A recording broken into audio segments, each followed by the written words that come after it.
Hi Tor, it's Friday. We have a lot to talk about.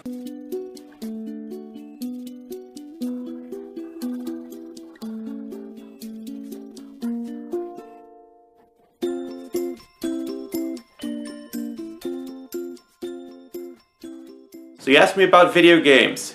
You poor, poor man. Hold on, we need to change the setting. That's better. Wait, one more thing.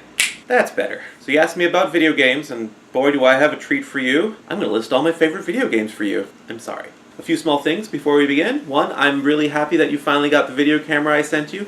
I don't think you need a cable. That little USB on the side, you just plug that right into a computer. You should be pretty good, but you can always text me or call me if you want some help. Two, in regards to your punishment, we'll get to that. But no more stalling, let's talk about video games. So you asked me about my favorite video games. What video games do I like? And that's a huge question. That's on par with asking you what kind of D&D campaign you like. To go through a list of all the video games that I like is going to take a while. So let's get started. It all started around the age of 5, where I spent most of my summer vacation playing Zelda on my cousin's Nintendo system. We didn't have one yet. Me, my aunt, and I, Heidverit, played through Zelda at least twice, and for the rest of the summer we spent our days playing both Mario and Zelda, and I think we played a little bit of Duck Hunt, though we never really got into the hang of that one. This kind of sets the stage, as most people during those days didn't really have computers yet. We're talking about consoles and consoles only. It occurs to me that it might be a little bit easier, instead of going chronologically, to list them out by category and explain why I like each category. Since we're already talking about Zelda, we'll start with the action-adventure category. I really like the action-adventure category. One of the main reasons I like it is the kind of visceral explore, conquer, defend, world-dominating kind of aspect of it. Many action-adventure games offer a wide world to explore. I think the most important thing that I like about action-adventure is the story.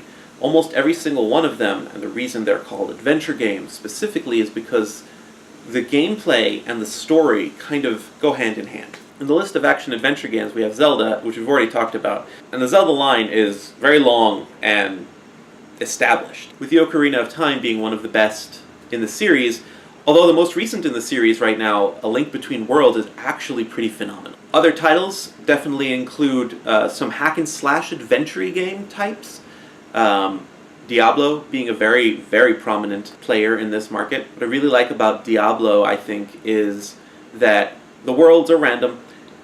You never really have the same game experience twice. You don't just go online, find a walkthrough, and then walk to the location that you wanted to go to, because the location is going to be different. It randomizes the maps every time you play it. I think one of the first-person or third-person kind of shooty, playery kind of action-adventure game that I've really fell in love with, and I think most of the gamers that were boys around my age fell in love with, was the Tomb Raider series, and you may have heard of Lara Croft. Tomb Raider featured a story that was actually quite advanced for its time, because most games those days were just throwing a bunch of sprites all over the place, and you shot things that looked bad, and you left alone the things that didn't look bad, and picked up as many health packs as you can. Tomb Raider had a story, it had amazing gameplay, it had some features that were just for fun. You could make Lara do a handstand. There's no purpose for that. There's no reason the coders should put that in, but they did. And this was kind of the beginning of when programming and games started to realize that their players are not just mindless automatons that need to push buttons and see flashy lights.